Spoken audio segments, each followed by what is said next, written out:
नमस्कार साथियों, आज हम पढ़ रहे हैं एनसीईआरटी गणित कक्षा 10 प्रश्नावली 6.3 का प्रश्न क्रमांक 10वां। अगर आप चाहते हैं कि बिल्कुल बारीकी से एक एक पॉइंट एक एक लाइन आपको समझ में आए तो ये प्लेटफॉर्म आपके लिए है।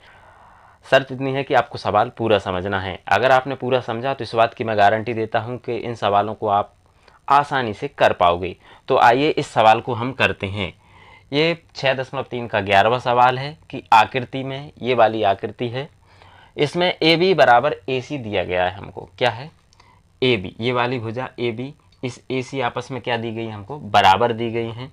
तो अगर एक चीज़ देखें हम, अगर कोई त्रिभुज है उसकी ये आमने सामने की भुजाएं अगर बराबर हैं तो उनके क्या होते हैं, इस वाली भुजा का सम्मुख कोण ये है और इस वाली भुजा का सम्मुख कोण ये है, तो ये आपस में बराबर होते हैं।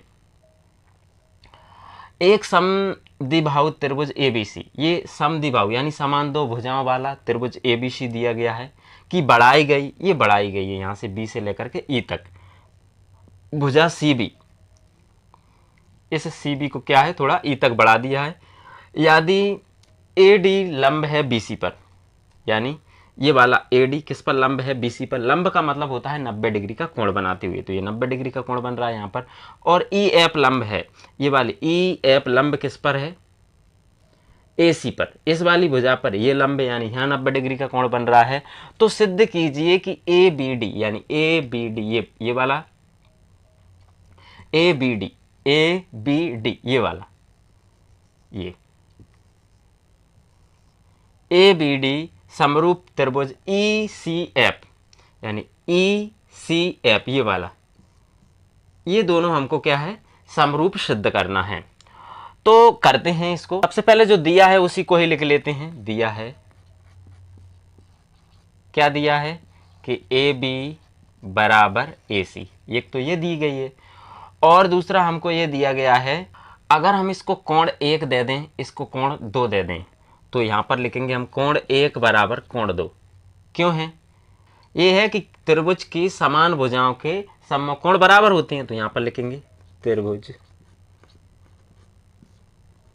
की समान भुजाओं के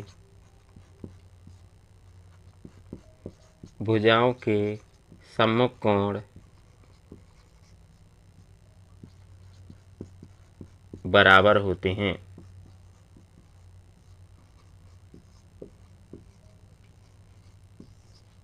हमने यहाँ पर क्या लिखा है, हमने यहाँ पर लिखा है कि त्रिभुज की समान भुजाओं के सम्मुख कोण बराबर होते हैं। ये हम ये बता चुके हैं कि अगर ये भुजाएं बराबर दी गई हैं, अब ये बराबर हैं तो इनके सम्मुख कोण क्या होते हैं, बराबर होते हैं। तो इसको हमने कोण 1 दे दिया, इसको दे दिया 2, तो कोण 1 और कोण 2 आपस में क्या है, बराबर हैं। ये तो हमको दिया गया है। अब हमको सिद्ध क्या करना है, जो सिद्ध करना है उसी को हम लिख लेते हैं।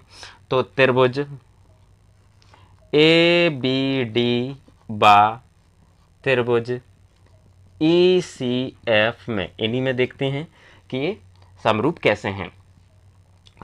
तो एक तो यही दिया गया कि कोण 1 कोण 2 आपस में क्या है, बराबर हैं। इसी को हम लिख देंगे कोण 1 बराबर कोण 2। तो यहाँ पर हम लिख सकते हैं कि ऊपर सिद्ध कर चुके हैं, यहाँ हम सिद्ध कर चुके हैं, ऊपर सिद्ध कर चुके हैं कि समान भुजाओं के सम्मुख कोण क्या होते हैं, बराबर होते हैं, सिद्ध कर चुके हैं। दूसरा अगर देखा जाए तो यहाँ पर क्या है, ए बी डी, यानी इस डी पर क्या बन रहा है, 90 डिग्री का कोण बन रहा है। इसी में भी इसी प्रकार यहाँ पर हम लिख सकते हैं कोण ए डी बी, बीच में उसी को लिखना है जहाँ पर कोण बन रहा है। तो डी पर ये बन रहा है समकोण, तो इसी को लिख लिया, बराबर। दूसरा लिख सकते हैं हम कोण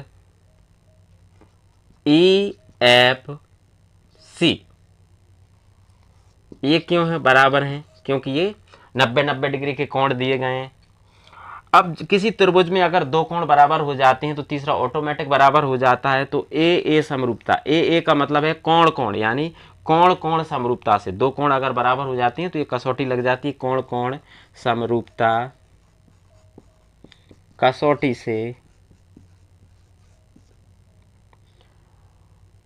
से कौन से हो जाएंगे, त्रिभुज ये वाले ए बी डी समरूप हो जाएगा त्रिभुज ई सी एफ।